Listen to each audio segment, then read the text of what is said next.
Hello everybody, welcome back to the Jem Burvis channel. Today I've managed to secure myself an exclusive interview with Mr. William, local councilman, local church fanatic and all-round great guy. So Mr. William, my first question to you for today is just going to be a warm-up question to get the juices flowing. Right. Have you ever put a camel's balls in your mouth? That's not the sort of question. It is indeed. Well, short and boring answer, no. It's never really come up in my life. Don't think I've ever actually seen a camel face to face, to be honest. No? No, not even in a zoo, to my memory, although most of the times I've been to a zoo about yay high, so quite frankly I could have seen a giant purple spotted elephant and it wouldn't really have registered in brain hole, so... Yeah. But no camels, no balls. Okay, no, that's fair enough. I don't think I've ever done that either. Well, to lead up, obviously we're talking about the Five-Head Church today, as you would have seen when this video comes out. So William, can you quickly run me through some of the basic architectural points on the church? When was it made, who was it made by, what style is it made in, basically? Right, well, it's a fairly classic Somerset church. It's of local stone. I believe in Fivehead's case blue lias with hamstone dressings.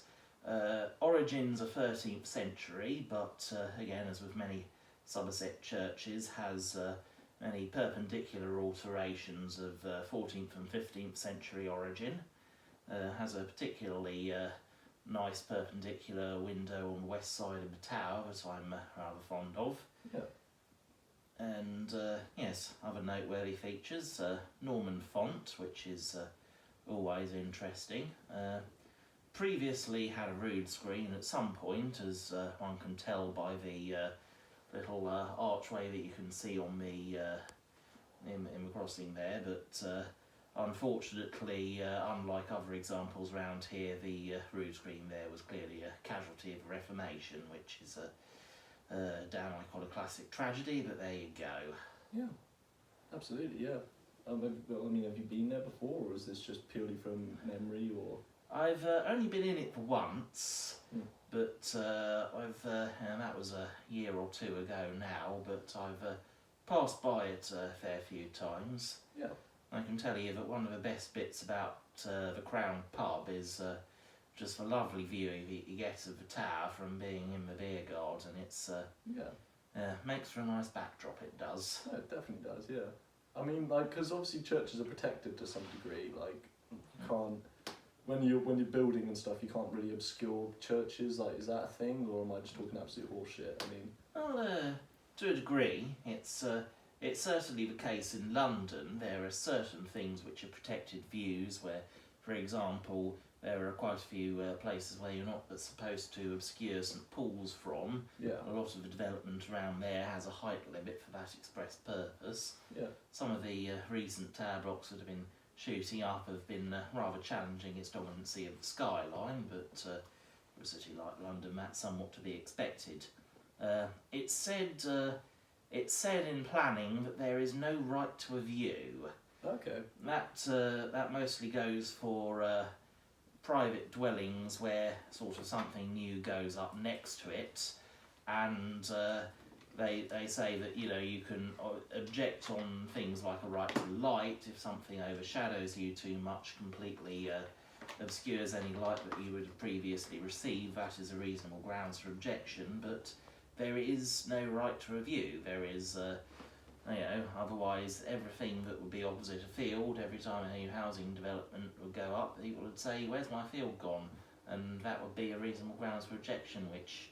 Well, you know, maybe sometimes it is. It's always a sad thing to lose if you live there, but things are always going to expand outwards. That's just the way of it. But getting back to my point somewhat, I guess there's a general expectation, especially in rural areas, that a church tower will always be sort of the focal point of something like a village. And yeah, you know, I'd say you'd be fairly hard-pressed to get anything over 3 stories in Fivehead. yeah, Yeah, well, even over 2 would be pushing it, but again, in places like Taunton, that's somewhere where the it's all been fairly low rise, and the entire horizon has just been dominated by the three church towers for the last 100 and something years. Yeah. Until they put the bloody great big lights up for the cricket pitch, and which are a good 4 times taller in it. So they're the dominant visual feature now.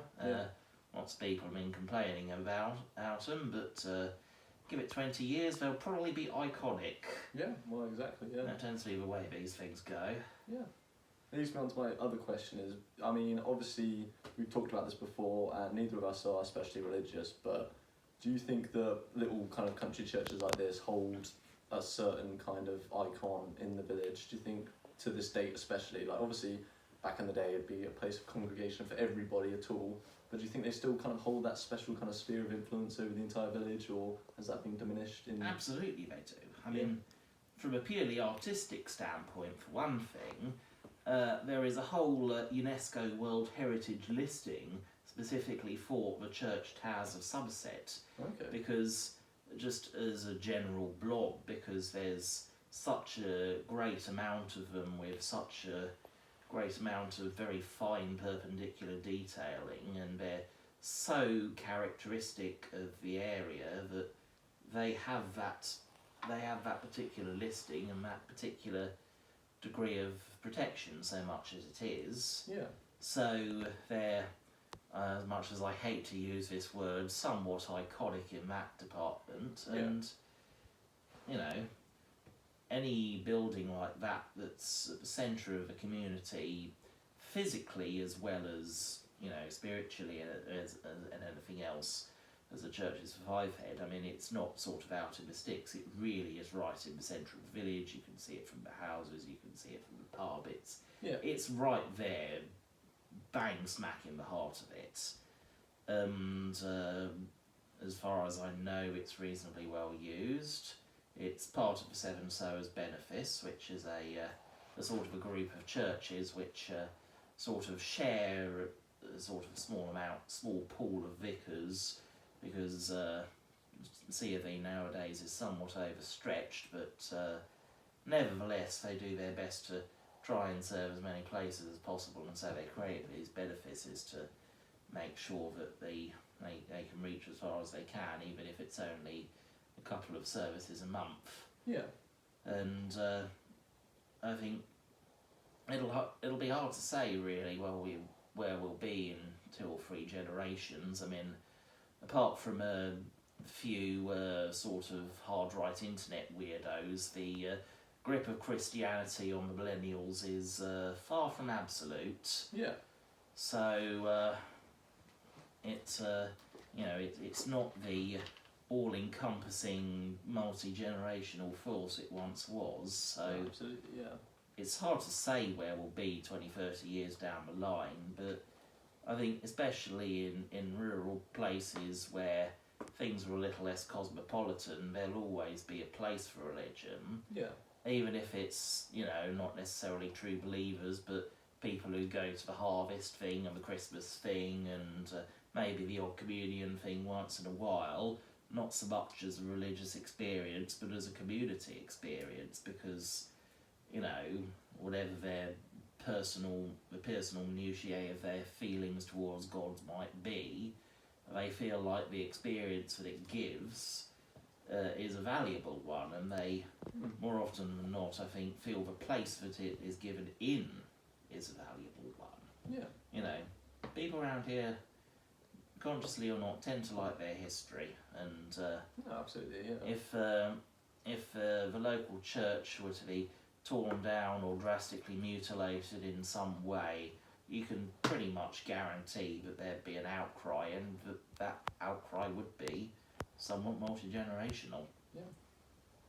Yeah. I mean, purely for rendering issues, final question, leading on from what you've just said, basically, how, entirely theoretically, but how do you imagine churches in small country villages like this in the next 50, 60, 70 years? Do you imagine them being, you know, respected and just preserved, or can you imagine any kind of massive redevelopment where a lot of these churches are going to go under the development hammer?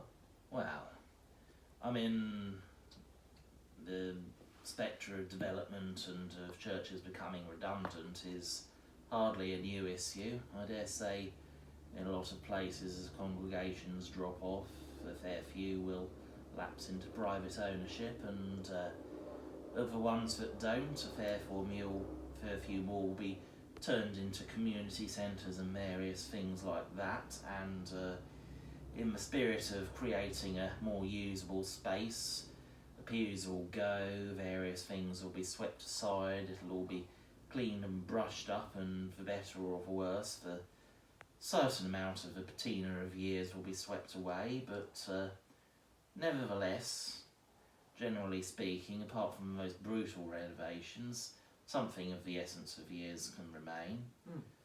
And at the end of the day, generally speaking, a slightly mutilated, usable building is better for people in general than something that's preserved an aspect for so long that it becomes useless to the generations after us, and it just deteriorates until it becomes a ruin or suffers a mysterious fire. It's a hard balance to strike at all times between preservation and practicality. Yeah. But I like to think that there's always a way to keep places practical and usable while retaining something of the spirit of what they are and what they were. Yeah. And it's rarely done, but sometimes there's places where they can turn things to other uses, but still maintain so much of the fabric and so much of what it was that it still keeps that certain special numinous atmosphere that something like a cafe with retractable seating just never quite grasps. No, absolutely. Well, I think that pretty much hit the nail on the head for me. Thank you very much, Will, for coming on the Jem Burvis channel. I appreciate it a lot. My pleasure. Thank you very much. Well, that was William, guys, and we'll cheers to small country churches and the prosperity of the invasion of Ukraine. And thank you very much, guys. See you later.